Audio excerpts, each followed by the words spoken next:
This war-torn intersection in Port-au-Prince is the blurred boundary, signaling we are now in gang territory. This is an area we have never been into before. We're told to drive to this road and someone will meet us. He's assured us that he's sending somebody, and so we are to just wait for that person. There looks like a vehicle here, the truck. The armed men in the front seat motion for us to follow, so we do. Over rocky and flooded streets.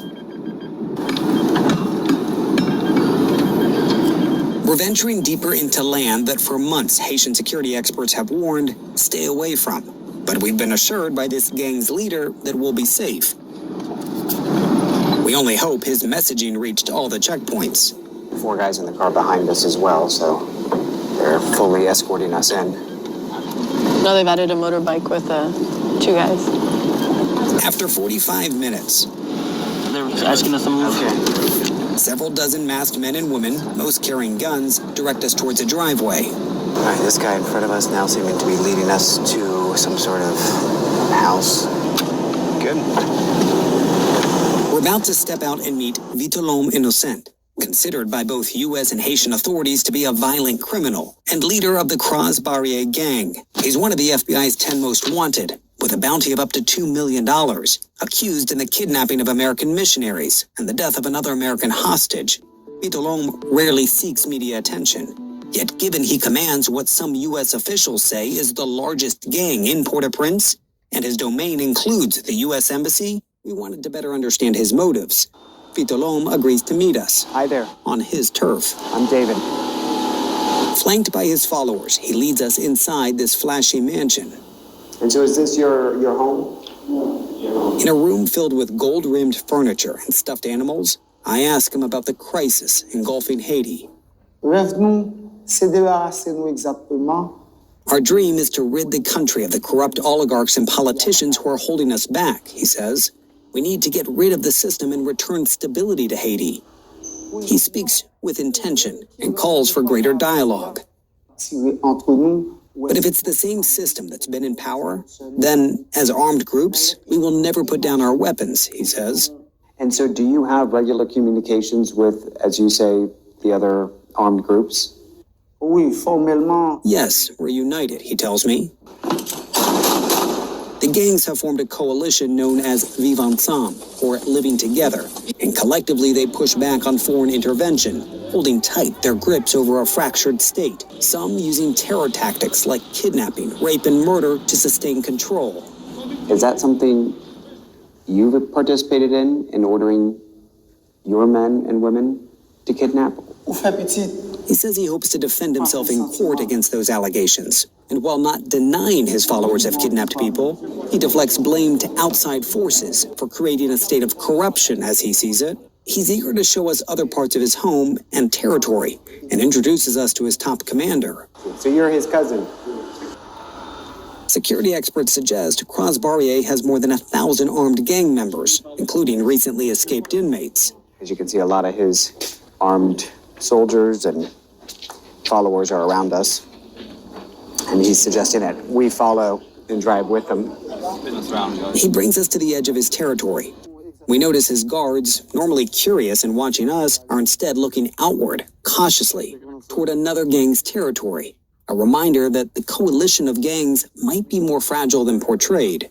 In the midst of our tour, a disturbing video starts circulating on WhatsApp. It reportedly shows the devastating and deadly aftermath of an allied gang attack on a community a few miles from where we are. The destruction, the violence, the deaths that have played out. Do you take any responsibility for that? He only says he made mistakes and is not perfect. He blames politicians. We're interrupted. Something nearby puts his guards on edge. We pick up the conversation a short distance away. Senior editor Caitlin Hu further pressing for an explanation to the horrors we've seen in Haiti. But we have also met in hospitals women, children, innocent people who have been burned, who have been forced to leave their homes, who have been shot, who have been raped. Why are innocent people suffering in this struggle?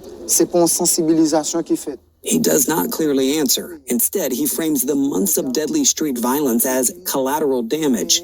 He points the finger at police, saying they refuse to engage in dialogue and instead recklessly open fire.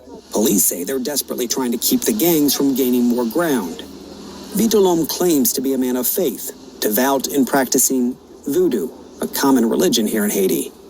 I've heard rumors, and I don't know how true they are, so I ask you that you have voodoo protection. Do you feel that protection? Oui. Yes, he tells me confidently, adding that he prays daily for his fellow Haitians. Ultimately, what is it going to take to bring stability and a future of calm to this country? Nous déjà gon place nous équiper. He says he and the other armed groups need to be included in discussions of Haiti's future. That's the only way he sees convincing gang members to drop their guns in exchange for a future outside of violence. Avec un système compté. As curfew nears, we head back the way we came, Vitelom stopping several times along the way, mingling with locals, handing out food, smiling as though on a campaign trail. We're getting out. He wants us to meet these two men, blind refugees. They tell us Vitelom took them in, but it leaves us wondering, why help these men and force so many others out of their homes? Look at actions over words, he tells me. As we near the edge of his territory and the end of our 5-hour visit, All right, let's not hang around here if we have to. Vitelom gets out of his motorcade, waves for us to move forward, and strolls to the desolate street corner. À la prochaine. He then comes to our door and shakes each of our hands. His actions, intentional and symbolic. Going good? Here we are, just a few blocks from the U.S. Embassy, and that's clearly a demonstration of how confident he is and the many he has around him displaying their show of force. A flexing of strength in a lawless nation.